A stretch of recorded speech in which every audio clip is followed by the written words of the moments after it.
So before we start this video, I do just want to apologize for the way that I sound. I've been really ill for this past month, and unfortunately as a result of that, I have lost my voice. It is slowly coming back, but for the meantime, I do apologize. So with that being said, we're just going to get straight into the video. So for me to start these leaded windows, I've gone into Cricut Design Space and I have chosen a lattice that I like the design of. Once I've brought that onto my map, I've then duplicated that image and then I've welded the two images together. Then it's just a case of shrinking this image down to a size that fits in the 1/12 scale.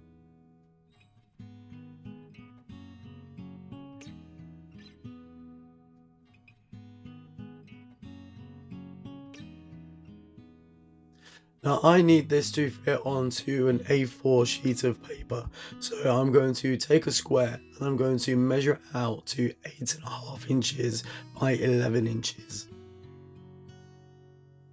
Now I've made this file which I'm creating now public on Cricut Design Space, so the link will be in the description box, so hopefully you can find a use for this.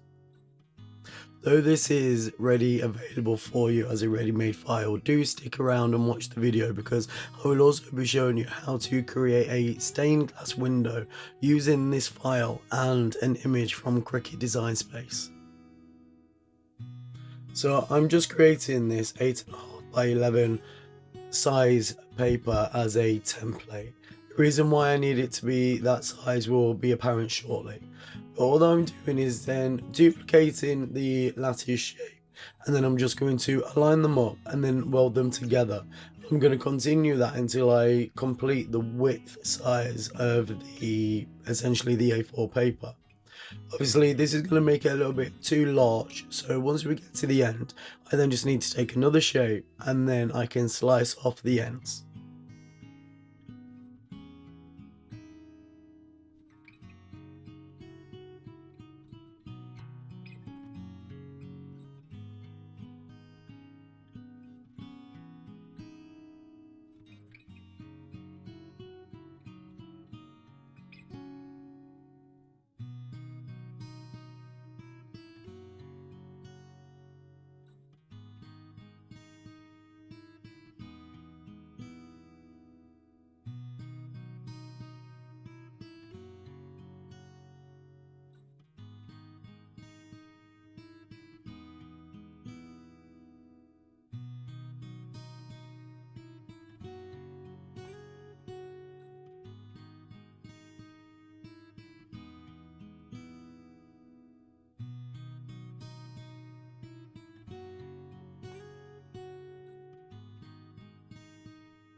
What I need to do now is create the length of the A4 paper. So just in the exact same way that I did to make the width, I'm just going to duplicate this pattern and then I'm going to align them up and then weld them together until I reach the bottom of that template.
Now that we have that, I can just go ahead and delete that A4 template.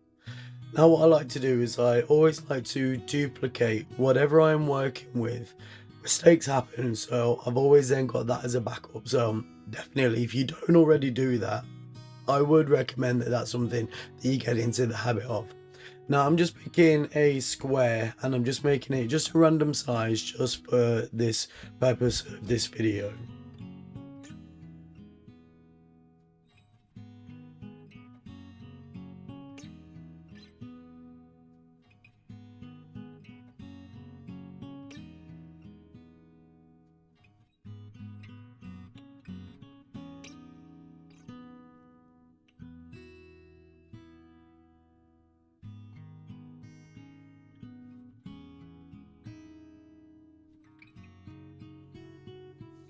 Now, when you go to look for stained glass windows on Design Space, there are so many options.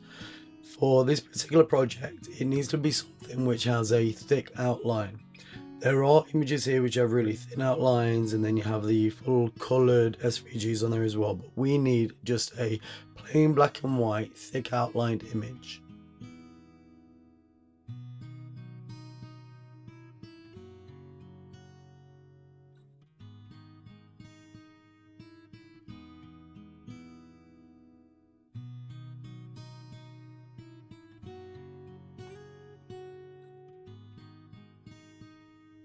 Now for this one, I'm going to go with that elephant. I love elephants and I think it's a pretty cool design.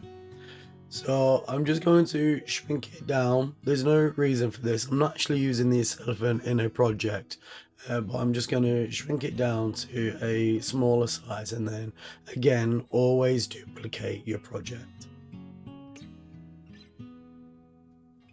I'm then going to take a shape, so I'm going to make this into a circular stained glass window. Then I'm going to make it just a little bit larger than the elephant itself. And then I'm going to slice that image.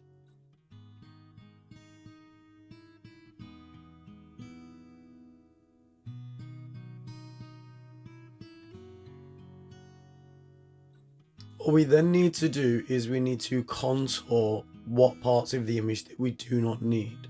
So I just need the aperture of the elephant. So I selected to just keep that, and then I again duplicate that image, and then I'm going to take it to my leaded window and I'm going to group everything together, and then I'm going to slice.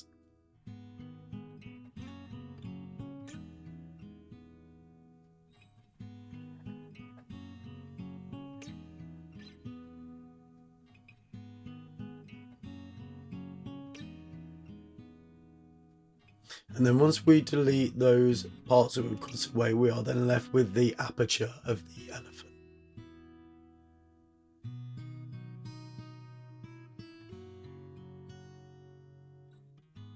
Now what I need to do is take a circle, and I did forget to duplicate this circle, so I do end up going back in a moment to duplicate it.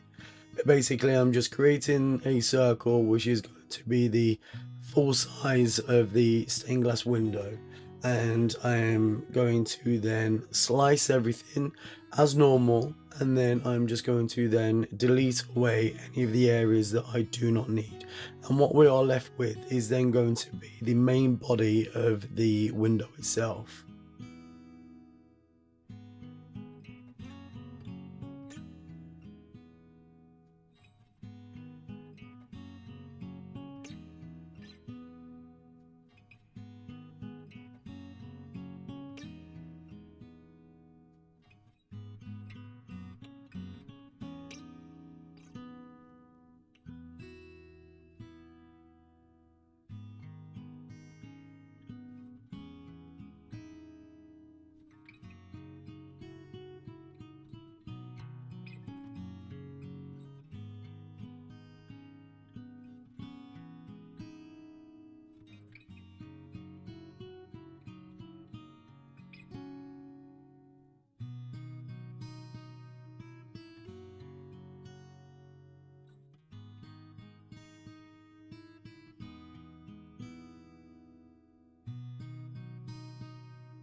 Now, the reason for me using this circle is I want my window to have a frame around the edges.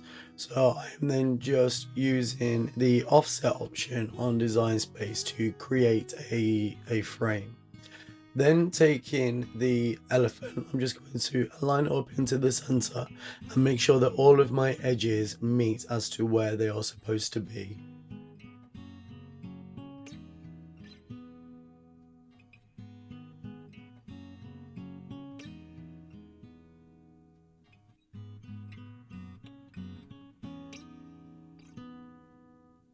Once I'm happy with that alignment, I can then weld everything together.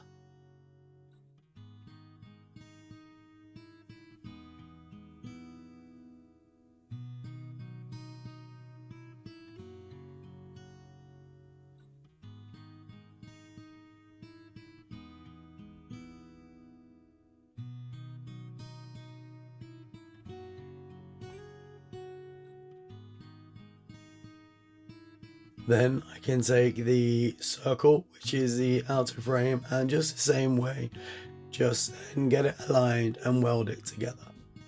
Then we are left with a stained glass window.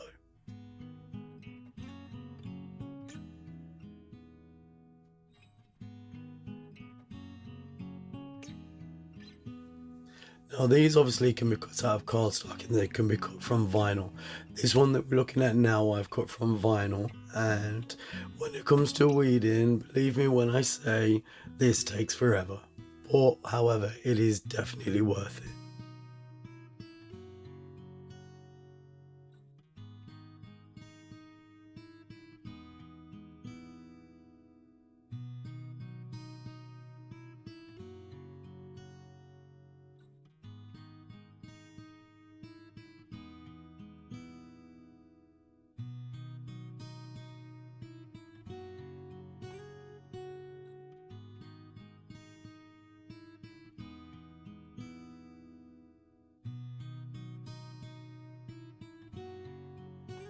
Now the reason for me creating this design in a A4 size is so that I can laminate it.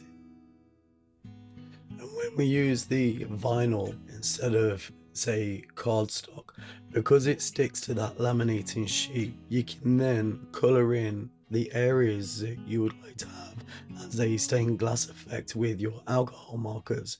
And because it sits there, there's no going out of the lines and everything stays neat. And then when you then laminate this plastic, that's what then gives you that really nice kind of obscured glass effect. But everything is totally encapsulated between those two sheets, and it just gives such a beautiful effect. And now the video is coming to an end, so as always, thank you for spending your time with me today, and I'm very sorry about the way that I sound. Hopefully my voice will improve soon. So thank you, have a great day, and I'll see you soon. Bye.